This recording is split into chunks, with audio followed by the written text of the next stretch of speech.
This is the Grief, Grace, and Healing series. Grief comes in many forms. Grief is not limited to a loss due to death. We can grieve over a lost person due to the end of a relationship, or a loss of personal health, or a loss of position or status in life, over pets, or even over lost objects. We can grieve anything that has significant meaning in our life, that in losing it has changed us deeply. I decided to create this series when I found the Grief, Grace, and Healing deck by Tanya, Carroll, Richardson. There is a link in the description if you would like your own copy. To start, I will read the card and then give you my first thoughts. Then I will read the description from the book and then expand on my thoughts. Finally, I will randomly pull a tarot card from the Tarot of the Divine. I will read the description in the guidebook, then I will read a story about the character from the associated book, Beneath the Moon. Both the deck and the book are by Yoshitani. Links are in the description. And then I'll give you my overall thoughts. This video is meant as a jumping off point to help guide your self-exploration and healing. This series progresses through the cards numerically, but you are always welcome to watch the videos in any order or just pick out whatever title speaks to you in the moment. There is no right way or wrong way to read. Please take what resonates and leave what does not. This is a timeless reading. Whenever you come across this video is when it was meant for you. I hope that you find my perspective useful and will help you with your grieving and healing process. I am not a professional, and I am no bunny special. Just a little rabbit companion on your personal healing journey. With that, let's go. We've got card number 1, Administer Snail's Pace Medicine. Slowing down could be good medicine now. This allows time to process everything going on. Be with your emotions and rest. It may be beneficial to put off lower priority items on your to-do list for a bit. Create open space in your schedule. Inching along at a snail's pace is a huge accomplishment when you're grieving. I think my first thought about this card is that when you first start to grieve a loss of any kind, at the very beginning it can be very overwhelming. Very overwhelming. And it's important to allow yourself to slow down and be like, hey, you know what? It's okay to take some time for myself to just start to process the entirety of what happened, whatever it is, whether you lost a person or a job or anything really. It's the initial shock can just be debilitating. So let's go ahead and read what the card or what the book has to say. And by the way, this deck is divided into 3 different sections. The first section is grief, the second section is grace, and the third section is healing. So as we progress through this series, the cards will progress in those different categories as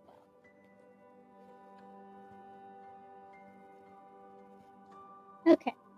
Administer Snail's Pace Medicine. Expanded meaning. Well-meaning people may ask, are you feeling any better? Because they care and don't want to see you suffer. They may hope that you're farther along in the healing process than is natural. Remember that grieving looks different for everyone. There is no set timeline. Yet there's also no magical formula to speed things up. Slowing down helps you manage your grief and your life, and also helps you to sit with and recover from the waves of grief that can sneak up and overwhelm you when least expected. These swells of grief may arise because of a date on the calendar, a song on the radio, a memory, a look from a loved one, a change of season, a comment on social media, or an article in the news. Slow down to better surf these waves of grief. In what areas of your life is inching along at a snail's pace? All that's required now. Action steps. One of the best ways to nurture and support yourself now is through the pace of your life. Take on less at work and home when you can. Get help with chores or hire help if you have the means. Your heart might physically ache at times from the emotional pain, and your body might feel heavy and lethargic from the emotional weight of grief. Rest is good medicine for physical illness, and it's also good medicine for a broken heart. Allow yourself to go to bed early, sleep in, and nap. Put your feet up, curl up on the couch, or sit up and relax in nature. Expect less of yourself now, and let others know you aren't able to show up in the ways you normally do. Emphasize slow and steady progress with any undertakings you're responsible for. I think, I really like this card as the first card because it really speaks to the fact that, the grieving process isn't exactly linear. I mean, I myself have lost very close family members, and I remember at first I was almost in such shock I couldn't even process it, or so I was still functioning pretty well, but it was almost like I was in a daze almost, just kind of going through the motions of life. I think it is really important to not, not have any expectations that you should be healing in a timely manner. Oh, I should be feeling better by now.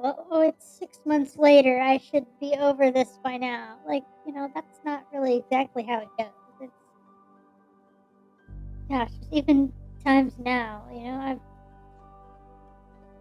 lost close family members, several years ago, and still there's every once in a while something will come along and it'll remind me of that person I lost, and I'll just start to tear up.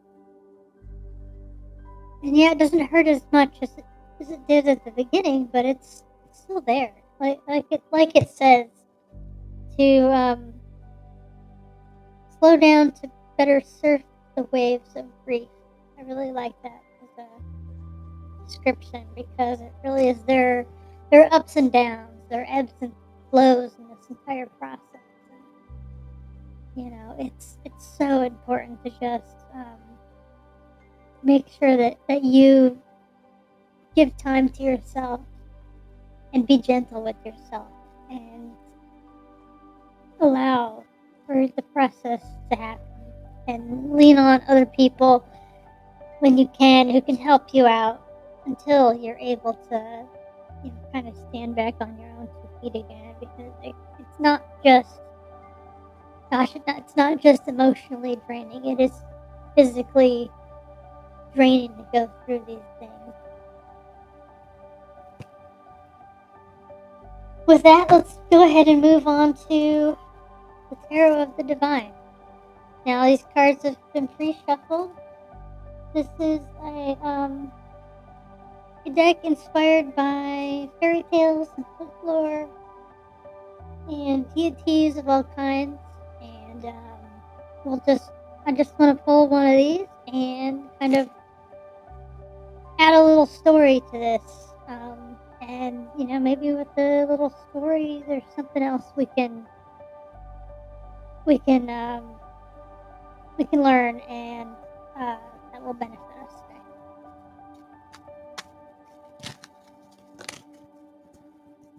Okay, let's see what it is. Six of Swords. So the book has to say.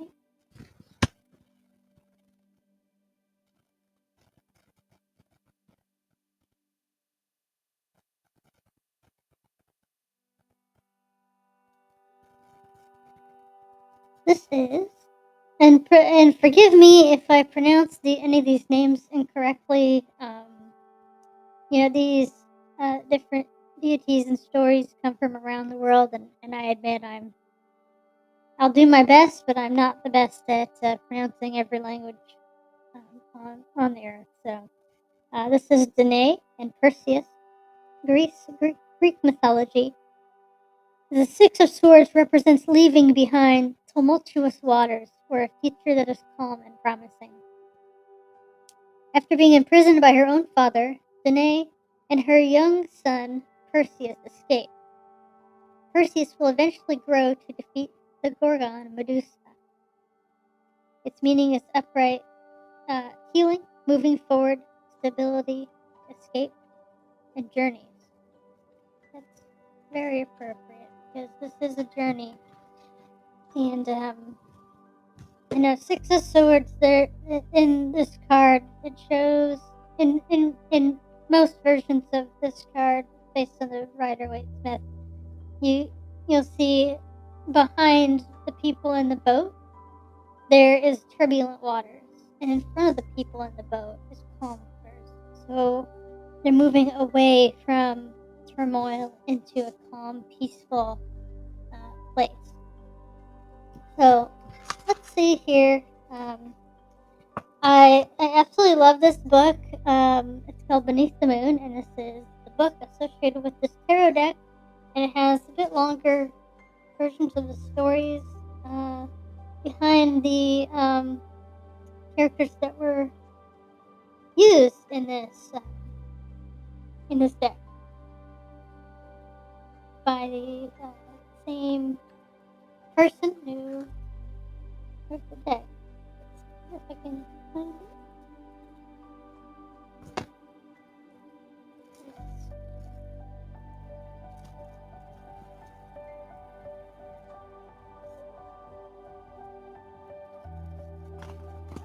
Danae and Perseus.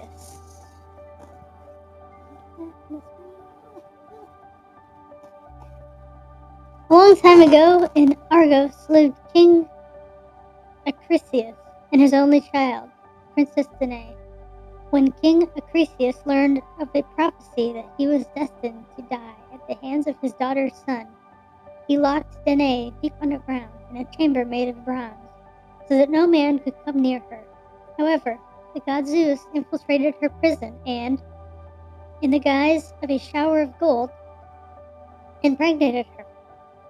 Danae then secretly gave birth to a son whom she named Perseus. When her father learned of this, he commanded Danae and the child Perseus be put to a chest and set in the sea. Mother and child drifted, but the grace of the gods landed safely on the shores of the island of Seriphos. There the kind fisherman Dictys offered them sanctuary, and they lived in peace as Perseus grew up. Meanwhile, the ruler of Seriphos, King Polydectes, began to covet Danae. He saw Perseus as an impediment, so he sent him on a quest to retrieve Medusa's head. Medusa was a Gorgon, a monster from the form of a woman with snakes growing from her head. Her appearance and her stare were so frightening, all who saw her turned to stone. Perseus was able to defeat her by using a mirror to avoid looking at her directly. He chopped off her head and put it in a bag, returning to Seriphos a hero.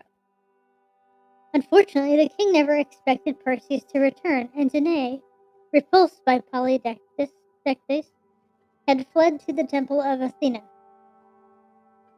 Furious at the mistreatment of his mother, Perseus used the Gorgon's head to turn Polydectes into stone. Perseus then retrieved his mother, and together they returned to Argos.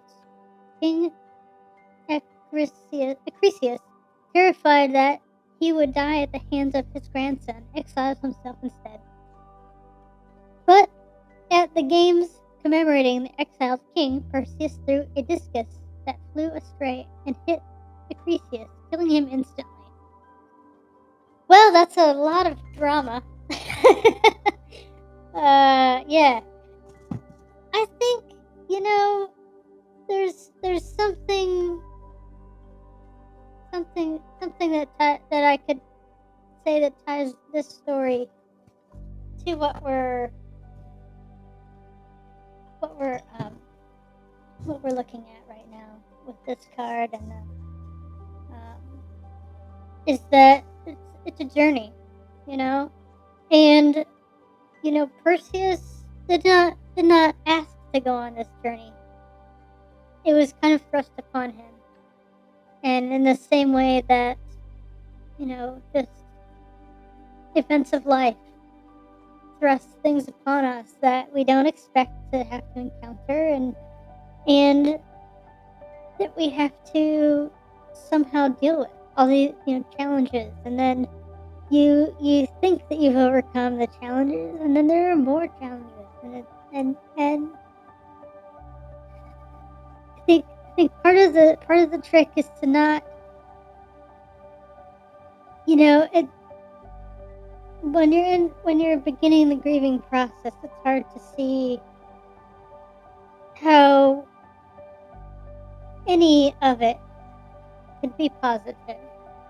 Certainly, loved ones dying, losing a relationship, or anything, that's meaningful to you, it's not pleasant. It's not fun.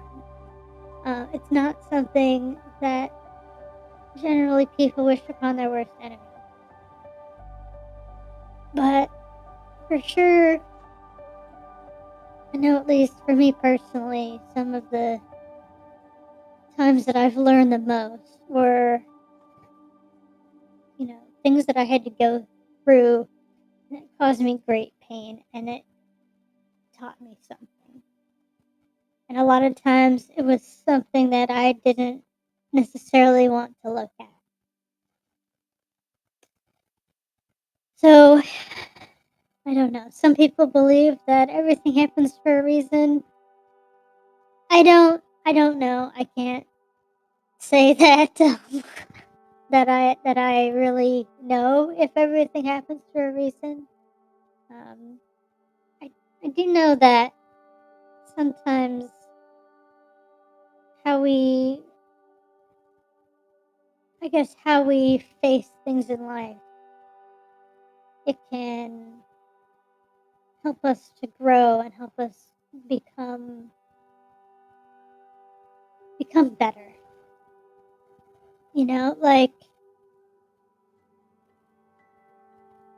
Obviously losing a very close relative, or a meaningful relationship, or whatever it is, it sucks. It's like you feel like you feel like you had it all, and then suddenly it's just gone, and it just blindsides you. Even if the person is on their health has been declining, and they're on their deathbed. They've been declining for years. It's still, when it actually happens, it really sucks. It's just, I've had this conversation with people. I'm not sure which is worse, whether someone has an untimely death and they die suddenly and there's no rhyme or reason, or if someone has been sick for years and, naturally dies of old age. I don't know which is worse because, there's still the same amount of grief. If you love the person, there's still the same amount of grief in there. It's whether, well, maybe some of your grieving happens before the person goes away if they've been sick for a long time because you kind of know it's coming, but even then, a lot of times when it comes around, it's so painful. And then, somebody is happy and healthy or especially like a child or something, like, dies at a young age and you're just like, well, this doesn't make any sense. This shouldn't happen, you know? And I think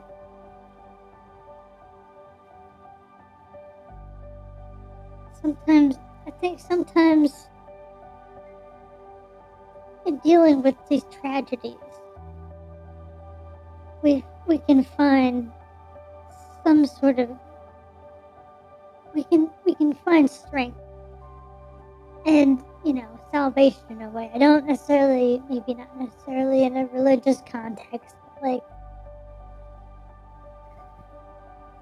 even though this is happening, I'm still here. I'm still alive. Like, I remember when I had the big loss of my family member. There was one phrase that kept going through my head, and it stuck. It was, "Life is for the living." And I think just that phrase, that phrase kept coming into my head, and I think it was my subconscious reminding me that, hey, this person may be dead and you may be sad about that, but that doesn't mean that you're dead. I'm still alive. And I need to live my life. It may be hard and difficult, but I'm going to get through this. And I did. And still, at times, it can be hard, but it gets easier. It really does. And on that note, I just want to say, I hope that something I said here helped you. If whatever I said doesn't ring true with you, that's okay too.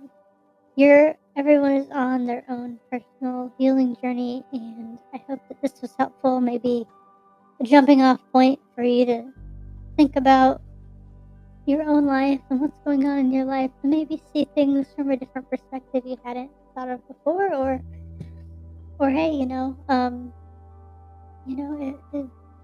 let me know. Leave a comment, leave a like, subscribe. I'm gonna be going through this entire deck in this series. You're welcome to, once I get some more videos up, you're welcome to skip around, just, pick whatever speaks to you, or go through them one by one. Either way, I found this Brief Race Healing deck is just really a really interesting way to kind of focus my thoughts about the subject.